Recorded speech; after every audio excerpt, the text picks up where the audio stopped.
institucions i des de la política. Els diputats i diputades avui han constituït les comissions parlamentàries. Elena Ruiz, de Ciutadans, ha estat elegida presidenta de la Comissió d'Acció Exterior, Relacions Institucionals i Transparència. Els càrrecs de vicepresident i secretari els ocuparan, respectivament, Gerard Álvarez, de Junts per Catalunya, i un diputat d'Esquerra Republicana.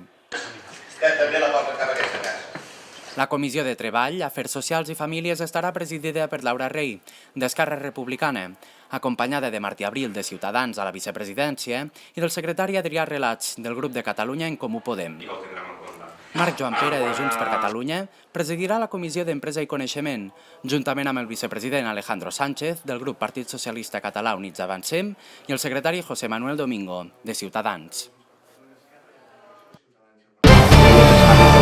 Des de les institucions i des de la política.